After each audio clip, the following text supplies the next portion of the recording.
Shalom. I'd like to give all praise, honor, and glory to Yahweh, Ba'ashem, Yahweh Shai, Ba'ashem, Rakakwadash, double honors to the apostles and the elders, a great millstone who rule well, and shalom to sincere, hopeful, elect brothers and sisters listening and learning, and to you brothers preaching and teaching this truth through the four corners of the earth. It's the brother Nathan, come out of the GMS Indianapolis camp. I want to bring out this article from zerohedge.com. It says, Erdogan says Israel is dragging whole region into all-out war.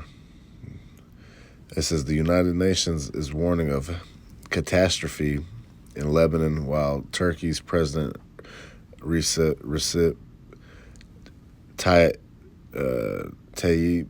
Erdogan is accusing Israel of dragging the whole Middle East region into war. He has frequently laid sole blame on Israel for everything that's happened since October 7th. You know, obviously October 7th was when that quote-unquote, Palestinians, shot missiles and jacked up people at a concert or whatever, we seen that was an inside job, false flag type event to help push this agenda of, Israel, the Israelis pushing people out of the land. And it says, United Nations Special Coordinator for Lebanon, Janine Hennis Plaschert, said on X, with the region on the brink of an imminent catastrophe, it cannot be overstated enough. There is no military solution that will make either side safer. President Erdogan appeared to agree, but took his assessment a big step further, laying blame fully on Israel. He blasted Israel as a terrorist organization, which isn't the first time he denounced the country in fire remarks. Now, mind you, Turkey is a NATO member. I know Israel, the state of Israel is not in the NATO, but it's really backed by it. Especially when it comes to America, Babylon the Great. But this is a NATO ally that's fed up with them, man. It says, it quotes, I have been saying all along that Israel targets not only the Gaza Strip. The recent attacks on Lebanon have confirmed our suspicion that the Israeli leadership's plan is to spread the war to the entire region, Erdogan said. Hey, what does the scripture say? Hey, the least of the flock shall draw them out, And the Amalek, one of the chief tribes of Esau, Edom. All right, that's those, those tiny hats over there in the land that are pretending to be you so-called Negroes, Latinos, and Native Americans. Those are the 12 tribes of the children of Israel, right? Hey, they're the least of the tribes of Esau, man, and guess what? They're the ones bringing the heat on in the Middle East, the Levant region. So, which is it's what it's doing is what is bringing in World War III. All right, now we know the full escalation of World War III won't happen until what? That RFID microchip is pushed, all right, that MOT to the B, the mark, Revelation 13:16. So, but guess what? These are all part of the plans. These are part of the chess pieces they have to move on the board, because the Lord is in control. It was at Proverbs 21:1. Talk about the king's heart is in the hands of the Lord. He turneth it whithersoever it goeth, like the rivers of water. He turneth it whithersoever we go, roughly paraphrasing. All right, so Yahweh Shema Shai is in control of these nations' rulers, all right? And, he's control everybody. Proverbs 20:24, Proverbs 20:24 says what? Man's goings are of the Lord. How then can a man understand his own way? So you can't, because Yahweh Shema Shai is in total control. All right, that's why these things are happening the way they're happening, because ultimately prophecy has to be pushed. And we know part of the prophecy is what? There's going to be major destruction in that land. All right, in the Levant region, where the valley of Jehoshaphat is going to be, man. All right, that's where World War III is gonna really pop off, man. Between all the nations. And that's what's happening. Like I said, the least of the flock shall draw them out. That's why all these nations are now, even more so than ever, beating the war drums and, getting ready for the battle. I'm going to continue. It says, quotes, Israeli Prime Minister Benjamin Netanyahu and his gang have been staging all kinds of provocations to implement their radical Zionist ideology, he added. The pressure on Israel must be intensified further to prevent the region from being dragged into an even greater disaster. He made the remarks Saturday just before traveling to the United States to attend a UN General Assembly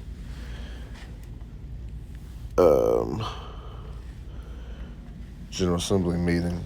It says, once again, unfortunately, we see that Israel is carrying out attacks not as a state, but as a terrorist organization.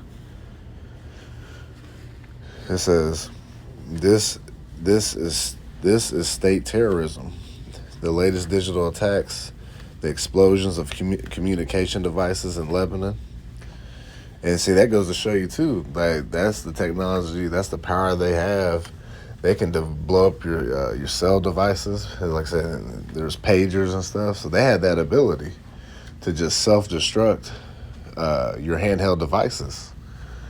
Which makes me think, not to get off topic, but hey, how much more when these people line up and take this RFID microchip and think they're just gonna cheat the system and, I'm gonna get it so I can, get my goods and services and then I'm gonna take it out, and blah, blah, blah. No, man, shit, Esau, you're gonna have it to where, guess what, you try to take that mug out, it'll explode on you and kill you instantly or something, Just a thought, speaking as a man.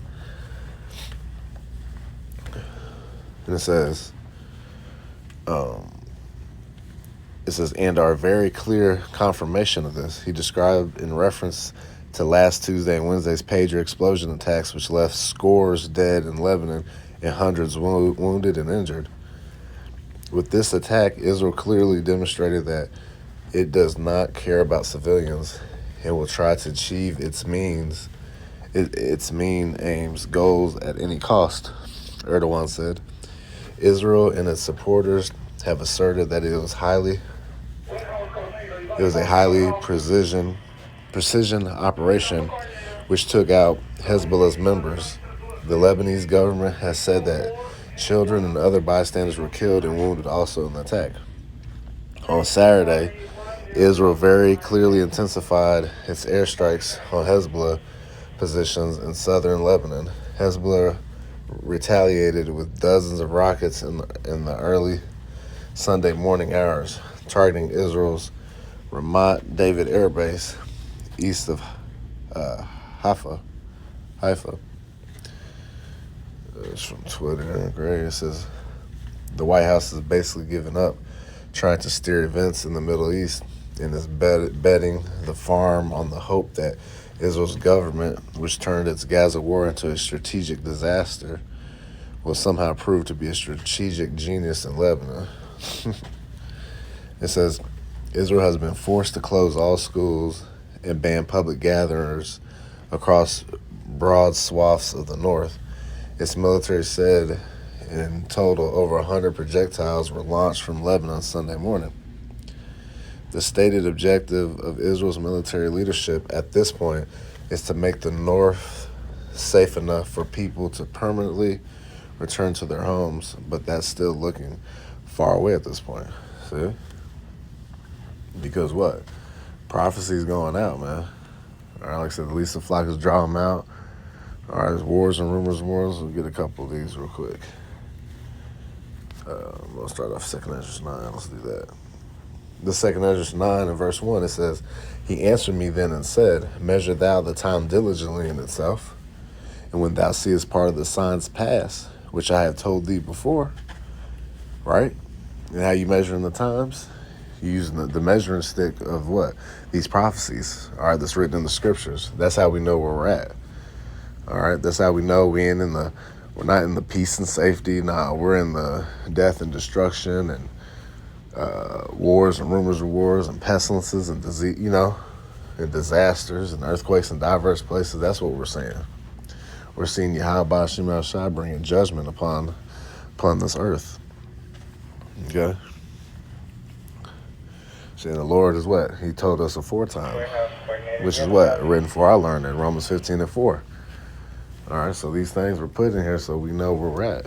All right, now he didn't give us specific dates, on what's going to happen here and then what time and when the Lord's coming back. No, we didn't get all that, but he gave us the blueprint to be ready.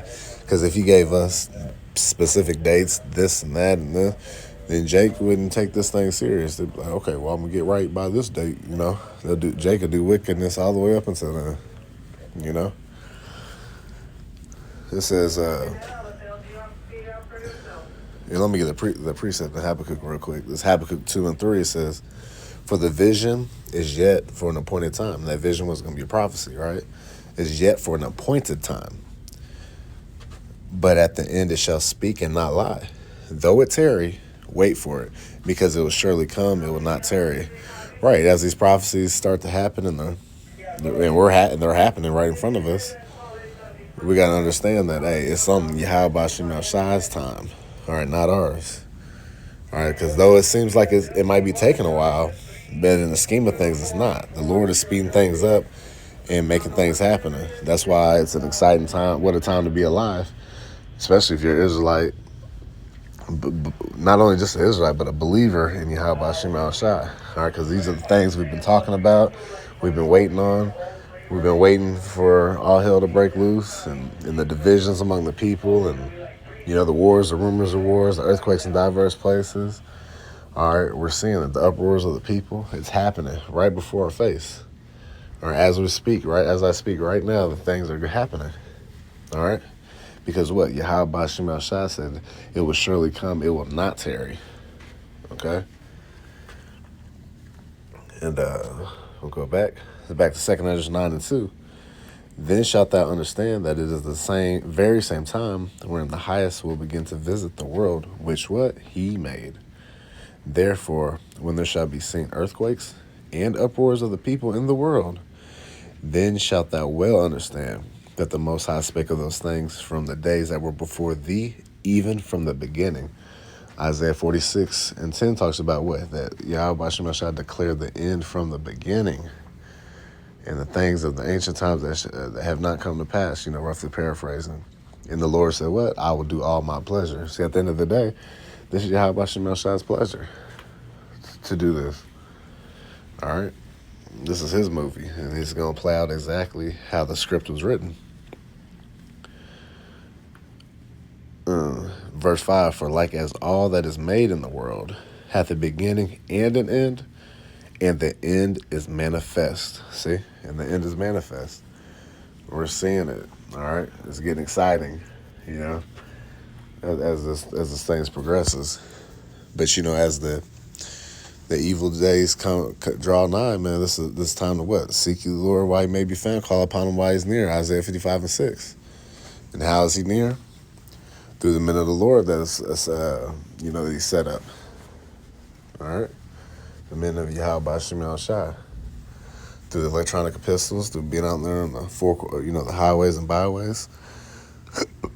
It's like it. So yeah, you gotta understand, hey, things are moving, it's happening. This ain't no y'all men speaking. Nah, this is of Yahweh Shem Shai. All right, we don't get caught up on. We're just here to deliver a message, all right, and not out of ourselves, but of what the Holy Scriptures say. That's why it all comes down to faith. All right, you got to believe in Yahweh Shem Shai, which is the foundation, the names. You got to have it. Which Yahweh means he is or he saves. He is or he exists. Ba'ashem means in the name, and Yahweh Shai means he saves or he delivers. All right, and that's the names of you. And that's the names that you gotta pray to or to be saved if you're a so-called Negro, Latino, Native American, or an Israelite foreigner. So that's an Israelite that's been scattered, because we were scattered as part of the curses in Deuteronomy 28. They were going to be scattered throughout all nations. All right. And so we got Israelites that look like so-called Chinese, so-called Japanese, so-called white people. All right, so-called Indian, or so-called Pakistani, and the list goes on. We've been scattered all over. So you're going to have Israelites that look like the other nations, okay? But they're going to come in the fold, and they're going to know they have the spirit of Yahweh Bashim al-Shah, because it's through the seed of the Father. But that's why, it's all about faith at the end of the day, because because faith is a gift. So if you've been given the faith of this truth, and you understand it and the names, guess what? You're an Israelite, all right? So with that, I pray that was edifying to the elect. I'd like to give all praise, honor, and glory to Yahweh, Ba'ashem, Yahweh Shai, Ba'ashem Rakakwadash. Double honors to the apostles and the elders of Great Millstone. Kwame Yashala, Shalom.